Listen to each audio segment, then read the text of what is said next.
அனைவருக்கு என் வணக்கம்.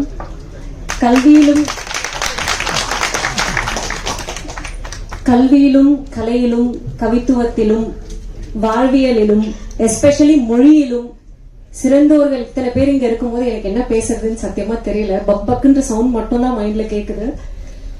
சோ மூளையெல்லாம் பெருசா யூஸ் பண்ணாம மனசுல தோன்ற 4 வார்த்தையை பேசிட்டு போக போறேன். பேரன்பும் பெரும் கோபமும்.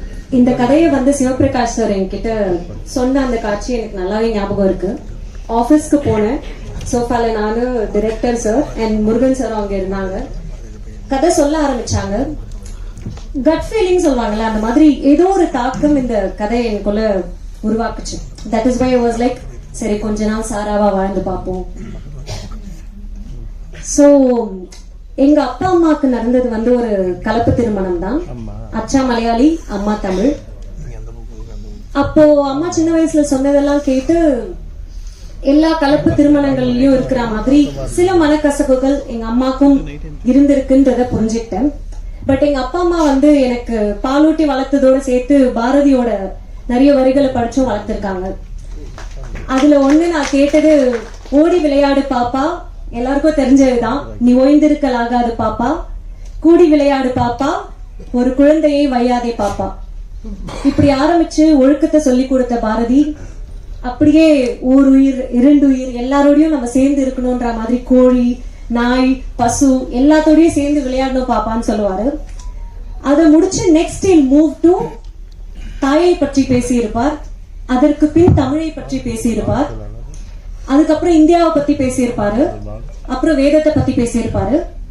கடைசியில இல் டேக் இட் டு சாதி, சாதிகள் இல்லையடி பாப்பா அப்படின்னு ஸ்டார்ட் ஆகி 2 வேர்சஸ் இருக்கும். அதை சொல்லணும்னு ஆசைதான், பட் கொஞ்சம் கையெல்லாம் நடுங்குது. மீன் கண்டென்ட் ஆயிட விரும்பல, எங்கேயாச்சும் 1-2 வார்த்தை தப்பா போய்.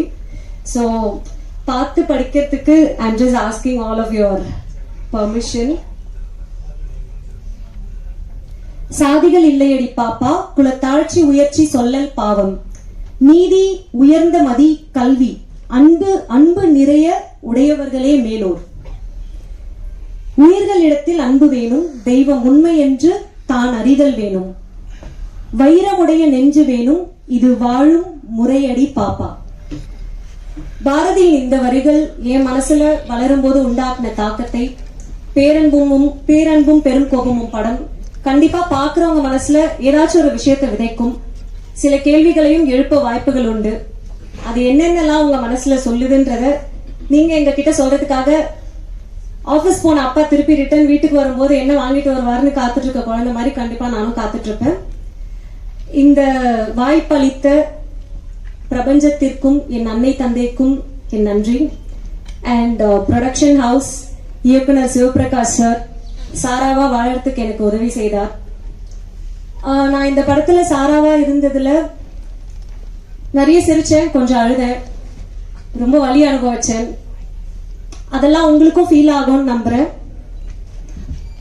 டெக்னீஷியன்ஸ் எல்லாருக்கும் என் நன்றி. Dinesh sir, DOP Dinesh sir and everyone.